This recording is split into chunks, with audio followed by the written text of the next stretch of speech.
Hello, my friend. In this video, I'm going to show you a method for how you will be able to set and meet your goals as a music artist who's actively trying to make something happen with their music. This is super important because you'll be a lot more likely to actually reach your goals in music simply by taking the time to set realistic goals and then assessing what kinds of tasks, milestones, and habits are going to be needed to actually reach those goals. It's pretty simple when you think about it. You need to just set a realistic goal and then just work back what you're going to need to be able to do in order to reach that. And we are going to go into detail in this in a moment, but before we do, I'm sure you're wondering, why should artists be thinking about this kind of thing right now? So although most normal people will kind of set these New Year's resolution style kind of goals at the end of the year, I've always found that for artists, that summer time period is usually where the most insane kind of stuff is happening. And then around September, October is where things die down. And there's usually this kind of dead period in the fall and winter. At least for most artists, this is what I've noticed. There's a lot less gigs.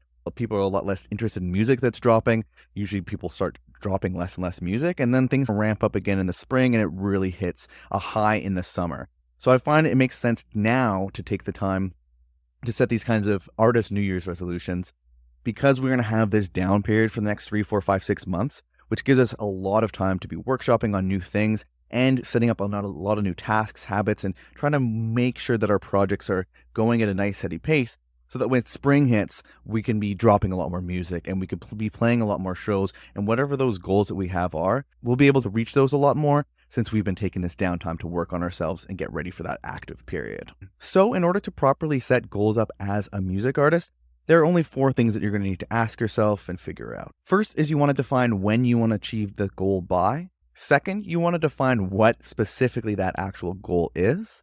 Third, you want to figure out what specific milestones that you're going to want to be able to hit in order to achieve that goal. And then fourth, you want to break down the specific tasks, habits, and tactics that you're going to do on a day-to-day, week-to-week basis in order to hit those milestones. So you figure out the tasks and habits that may help you reach those milestones, and then those milestones are eventually going to add up so that you reach your goal. So what we're going to be doing now is going through the goal setting process, and we're going to be using what is actually my ultimate goals coming up for music in the next year or so. But as we're going through this, you can use what I'm using as an example and then just kind of answer these questions for yourself. This could be something really useful to write down on a piece of paper, or if you want to use a Word document or Notion or something like that.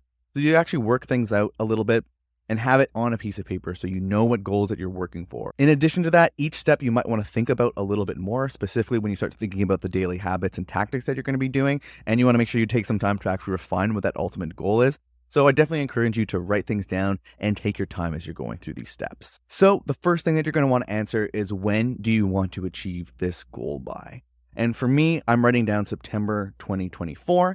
And again, the reason for that is that the kind of peak moments for artists that are releasing music and performing a lot is summer. So around September, October is when things die down. So I want to make sure that by the end of the next kind of peak season, I've reached my goal. For you, it might be a different time, but for me, I'm choosing September 2024 as when I want to achieve my goal by. And the next step is to define what that actual main goal is. And for me, what I really want to be doing is be playing larger venues and even festivals. More specifically, I want to be playing rooms that have at least a 500 capacity to them. For me personally, this is my goal because I already feel like I've conquered kind of the digital Spotify releases kind of world. And I've been really getting into playing gigs live in the last couple of months. I spent the last few months in Philly and Vancouver DJing quite a bit, and it was really awesome. And I really kind of want to push that to the next level and be playing a lot larger, bigger venues and festivals. And I do feel like, at least in the world that I'm in, the artists that are playing those larger venues and the larger festivals are the ones that are kind of moving up a little bit further. And I want to be in that group as well. I want to be breaking out of just like the releasing music on Spotify kind of crew and actually becoming more of an actual artist that performs live as well. So for me, by September 2024, I want to be playing a lot larger venues and festivals, at least 500 capacity. For you, you might want to take a bit of time to reflect on what this main goal is. Maybe try not to do something like you want to have some Spotify streams and stuff like that. That could be a pretty good goal, particularly if you're just starting. But ideally, you will have some larger ambitions of what you want to be doing with music. And something like Spotify is most likely going to be a stepping stone along the way. But whatever the goal is, make sure you take your time to think about it and then write it down here. So now that you know when you want to complete your goal by and what that major goal is that you want to reach, you now want to identify what major projects or milestones that you're going to want to work on towards that bigger goal. So for me to reach that bigger goal of playing larger venues and festivals, I have decided that I want to go the music first approach with this. It's usually kind of how I've done everything to this point. It's usually focusing on music at the very, very forefront. And so there are two specific milestones that I've decided on that I want to work towards in the next 6 to 9 months in order to reach that goal. And the first one is that I want to start signing more of my music to specifically 2, maybe 3 smaller record labels. And this is generally the approach that I'm going to be going through here for my specific milestones, which is signing more music to record labels. What I've noticed is that if you're mostly just focusing on streams and making money off the music in particular, it can maybe not be the best route to go on with record labels. But I've also noticed if you have larger goals, say if you want to start playing in specific areas, you want to get larger gigs, then signing records to record labels, specifically in kind of like the electronic dance music world, is super, super important. By signing some of these tracks on the smaller labels, I see a lot of people then starting to get a lot more gigs in those areas. And so I'm going to kind of go through that approach as well. I'm going to be very strategic on which labels that I want to release under. So for example, in January, February, March, around the really cold time in Canada, I'm planning on going to Mexico for 3 months. And so what I've already done is I do have 3 tracks coming out of a cool label in Mexico that I'll be talking about soon. And that also opened up the doors for us talking about doing a release party while I'm there. So that's kind of the idea that I'm going for there. And so one of the first milestones that I want to be reaching is signing my music to 2 to 3 labels. The second milestone is to sign on a much larger label. And then this one, particularly in the dance music world, artists that are signing to these larger labels, they just end up on a lot more bills. They can open up the doors to booking agents and being part of these record label parties a lot more. So that's kind of like the ultimate milestone that I want to reach, is by focusing on music that I can be able to release for these labels and kind of working my way up. I should be able to start getting on larger bills and larger venues. So that's what I'm going to be doing to reach my specific goal. You might want to take the time to figure out what milestones you're going to want to reach on the way to your goal to make sure that that happens specifically, using mine as kind of an example. So you can kind of see what the bigger goal is and then what the smaller milestones are that reach up to that. And then lastly, we want to define what specific tactics, tasks, and habits that we'll be needing to do on a daily, weekly, or monthly basis in order to reach those project completion dates or those milestones that are on the way to our ultimate goal. So in order to reach my milestones of signing music to larger and larger record labels, there are 3 specific kind of tasks and ideas that I've broken down that I want to start achieving. First is that I want to be sending batches of demos to record labels every 2 to 3 months. So I'm going to be working on new demos constantly, kind of setting them aside and then pitching them to my favorite labels and waiting to get a response, not get a response, sending it to the next label. That kind of process, I want to do it every 2 to 3 months so that I'm working on new music and sending it to labels consistently. In addition to pitching to labels every 2 to 3 months, I also want to maintain my Spotify release schedule of releasing new music every single month. And I think this is important because it allows me to stay kind of fresh in the algorithm so that I'm constantly keeping those streams up, which is useful because I've been noticing that by getting in some of the algorithmic playlists, and I do get an editorial playlist quite a bit, this also does open the door to other labels coming in, managers coming in, all sorts of interesting music industry folk will kind of get in touch through this method. So I think that's pretty cool to keep that up. Also, I noticed that definitely there is some eyes on numbers as an artist. So as I'm kind of releasing stuff more and more, I get to make sure that my monthly listener count stays up. And as labels are taking a look at what I'm doing, they're going to be like, cool, something's going on here. This is someone who's serious and is worth continuing. And then third, really the main reason that I want to keep up with some kind of monthly Spotify releases is that I do have fans that actually listen to my music and care about what I'm doing. And I do want to make sure that they still have something to listen to on a consistent basis so that I don't kind of just disappear for a while and then come up with some new music. I have the ability to consistently drop new stuff so I can keep things fresh and keep the people that listen to my music happy since I'm constantly dropping new things. So with that said, if I'm going to be dropping new Spotify releases, those are mostly going to be B-side stuff that I'm not as crazy about. I'll just end up dropping them as a self-release. And then I'm also going to be storing a bunch of music, the stuff that I'm working on that I think is really, really great that I want to save for labels.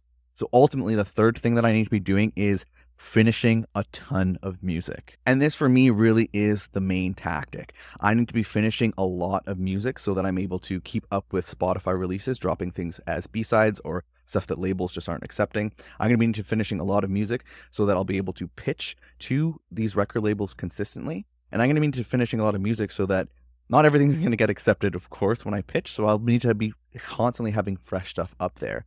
That way I'll have lots of label releases, lots of self-releases, and then this is going to end up kind of building up that momentum so that I can start getting better and better gig opportunities, bigger labels that are taking my music. And also, since I'm going to be working on music so much, I'll be getting better and better at music too, which is obviously really, really awesome.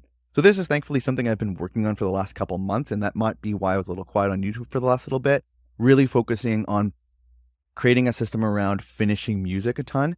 So what I've been doing, and my main kind of challenge and habit that I've been picking up, is I'm spending about 30 minutes to an hour per day on music production in particular. So this doesn't include stuff like, music promotion and marketing, that stuff, actually just focusing on music making.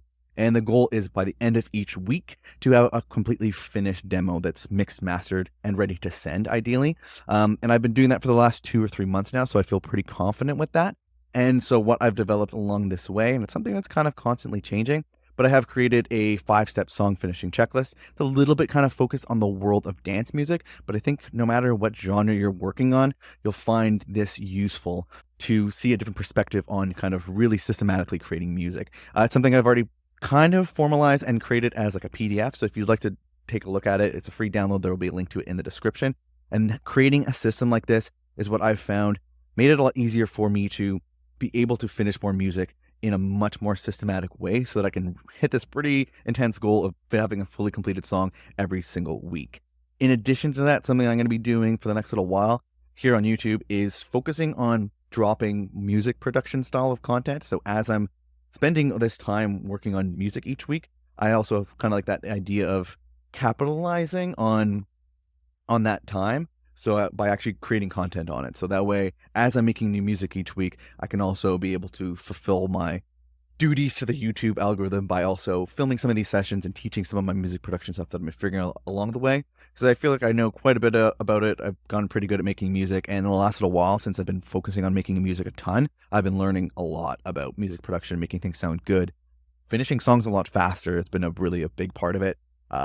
Efficiency and workflows and production processes and stuff like that. So I'll definitely be teaching a little bit more about that on the way. So for me, that's kind of a 2 birds, 1 stone situation there. But that does summarize the 4 questions you want to ask yourself and really kind of figure out when deciding what your ultimate goal is in music and what kind of tasks and all that you're going to want to work towards to be able to help reach that goal. By following something like this and taking the time to do this, you're going to be a lot more likely to reach your goals, and that's ultimately what I wanted to help you out with here today. For me, ultimately, I know the main thing that I can really take care of right now is finishing more and more music. So I'm going to continue to commit to finishing 1 ready to go track every week. I'm going to continue to build and refine these systems so that I have a higher chance for success. And it makes it a lot easier for me, so I'm not kind of confused taking shots in the dark. And third, a really big thing that I did kind of mention is I'm going to document this process and kind of put some of this out on the internet as YouTube videos. That way I'm publicly committing to something. It's kind of like that idea of when you go to a gym with a friend or anything like that, you're both have that responsibility to show up together. By making it out loud into the world, you've publicly committed. You have a little bit more of a gusto to make that happen. So that's maybe also something you might want to do as well. So with all that out of the way, hopefully you found this video useful. I'm super excited about the next couple months, what's in store for my music, and hopefully that there'll be a lot for you to learn about along the way as I'm teaching a lot more of this stuff and sharing my experiences and all that good stuff. So yeah, if you found this video useful, like and subscribe and all that stuff, but good luck setting your own goals with your music. I know that you can crush it, and I will see you in the next video, my friend. Have a good one.